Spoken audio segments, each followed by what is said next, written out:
Hi, I'm Nate and you're watching Photolearningism. Thank you so much for joining in. We just completed a series on Kden Live, digging into that video editor. Go check that out if you missed it. It was an awesome series. And there actually are a few more points that we'll come back to on that, just in case you feel like you missed it all. There's more to come on that. Today, I'm going to take a Learnuary concept and I'm going to dig into Inkscape because I haven't done it before. I think it's interesting as a vector tool, and we're going to explore that today.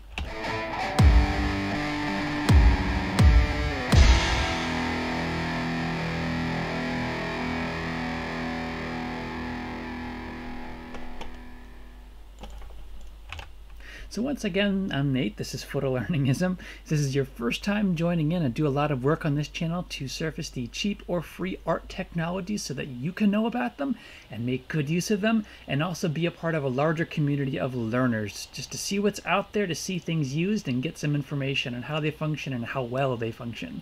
So that's what we're all about. Thank you so much for being here. Today, we're going to jump into Inkscape because that is something completely new, at least for me. And I wanted to, in the spirit of Learnuary, which is kind of a focus on learning a new skill for January, I wanted to dig this up and see what it could do. We have touched on the concept of vectors, because this is what this tool really focuses on, within Krita, in the scope of Krita, and that can do some really interesting things. Go check that video out if you haven't had that opportunity as well.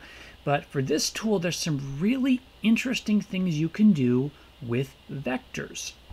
So to start off, I'm going to work my way along the left here and focus more on that than anywhere else. There are some kind of refining controls along the right. I don't want to go too deep because this is a first look. We'll probably do a comparison of this tool versus Krita so you can kind of get a better sense of that later on. So I'm just going to do some surface level stuff today. But let's get started here. So some cool things right out of the gate is that you have your basic shape controls, circles and squares, and by the way, this is your page interface of page layout, excuse me, of what you're going to be working on. And one of the really cool things about the way this starts is that you can draw things really anywhere here and kind of have that as a space to play outside of the page, and then when you need something, either bring it into that or manipulate it and make a copy of it and then bring that in. You can almost have like all this other desk space around what you're working on. That makes this a really interesting interface, at least for the way I see it. And as you save the file, by the way, it actually will maintain this extra space. So it's a really cool layout and design. I like the innovation behind this. So there are lots of different colors and things for every different shape. You can convert them to different kinds of gradients. You can make them mesh gradients, which that control, I'll have to say, at least for what I was able to discover, it's not the best mesh gradient I've seen, but it does work. So it's there, and you have some, just to know there's some controls about how you can colorize an object and give it almost like a pseudo 3D-ness to it. So that's there for your basic shape design. You have your shape drawing tools where you can either use the freehand pencil to do things, and it will auto create points for you along the way and allow you to adjust those as you work on them, which is pretty cool. The pencil as it is seems to have a little bit of control, but not tons, in that it's a thin line. I think it's the 1 pixel. To really do more with that, you have to use the brush strokes or the calligraphy tool, which again, in and of itself, is really, really neat. Similar concept, except you can have the different brush adjustments and things to make it a bit more interesting, all while keeping it as a vector object.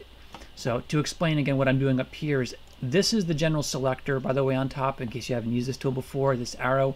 This next thing down is the point selector, where I can make adjustments to what I've done. I can work on these Beziers, and I can refine what I've drawn a little bit.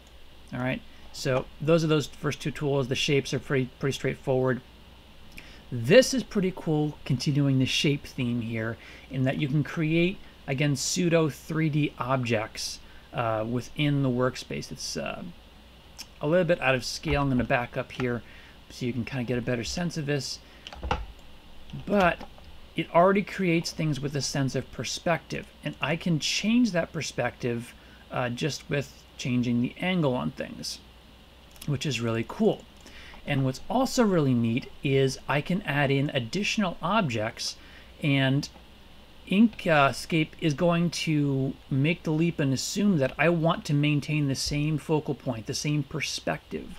So as I adjust one of these, you'll see that the other 3D object also compensates for that, which is really neat. If you're working on a unified piece like that, it makes sure that everything you're doing with this 3D perspective is maintained regardless of the changes you make. So that's some really cool stuff to do.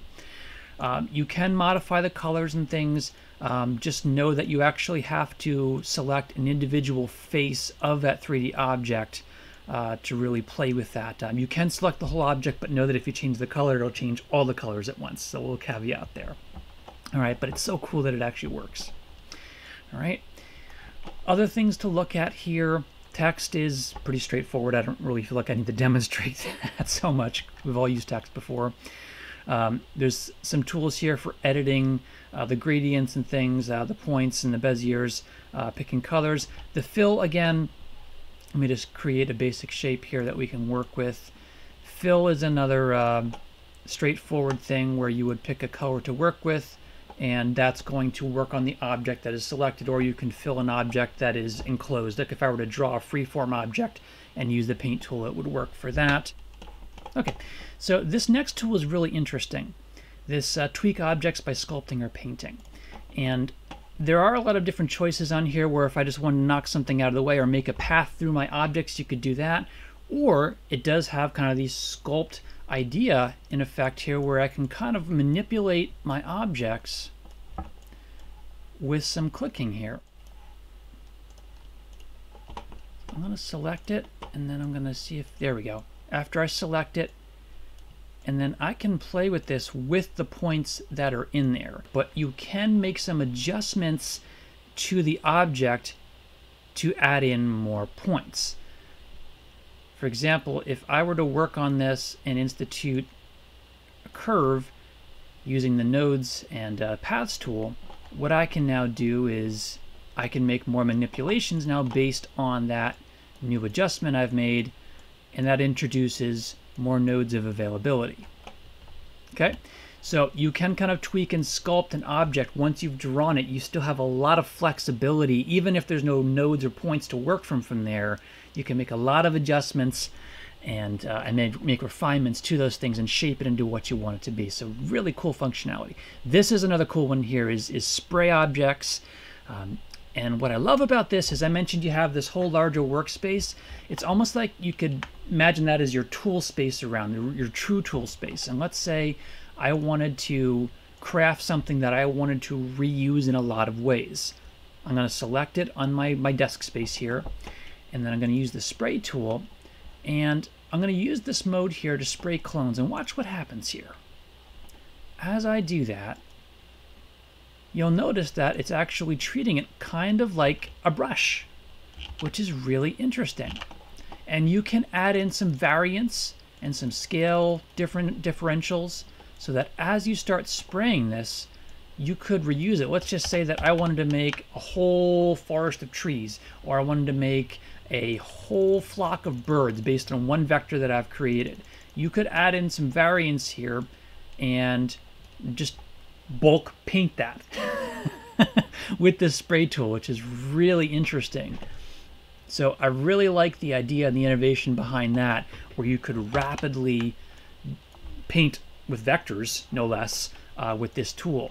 And I believe I can still go back after I've sprayed all these objects, and yeah, I can manipulate those further if I really wanted to, and make further changes, more refinements. So neat stuff there.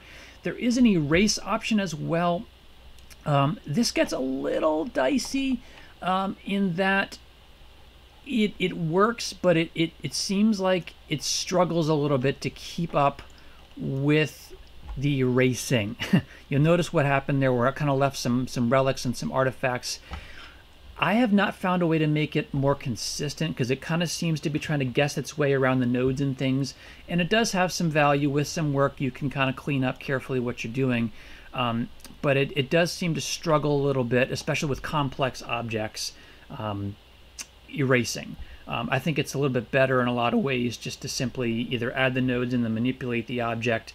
You can do this, but again, I find it to be a little less efficient, so it's there. All right. And the last tool here is really just about if you wanted to use this for diagramming, you can make kind of like Visio-style connectors, so you can kind of get the picture with that if you're curious to try it. So again, very simple overview layout. I think there's a lot of potential value built into this. One last thing I would like to show, because this is where the kind of the muscle of this tool comes into, apart from the layout and design here, are the filters. And you get all these really interesting texture and bump maps and things that you can put onto here that will apply to a vector, which is really awesome. You can actually build these really sophisticated perspective-based vectors. You could add drop shadows. You can do all these just really super amazing things with vectors and still maintain their flexibility of design. That was the part that really got me about this tool. Different from all the other tools that I've seen that handle vectors so far, this one has so much built into maintaining the vector object and applying some really powerful rendering capability alongside it. So I wanted to highlight that last part. There are a lot of these different filters and options, so play around with those. Let me know if you discover anything super amazing. I stumbled through a couple which I thought were really amazing potential-wise, and I'm kind of curious for your reaction on that. So that's really the initial piece of this. Happy Learnuary again. I hope that was interesting for you and informative. Give me a thumbs up if that was a subject that really resonated with you. We'll continue to explore it. And as I mentioned earlier on, we'll do a comparison with the other vector-based tools that we've looked at in the past to try to show you strengths and weaknesses alongside of that. If you're not subscribed, please go do that, because I don't want you to miss out on the awesome stuff that we're going to do, and I don't want you to miss out on being a part of this learning and growing community, because there's so much power in people, and I would love for you to get connected. Also, don't hesitate to leave a question, and not just for me, but for the community, because I love it when we help each other out and figure out new things and get excited about new technology. So once again, I'm Nate. This is Photolearningism. Thank you so much for spending your time with me. I'll see you at the next video.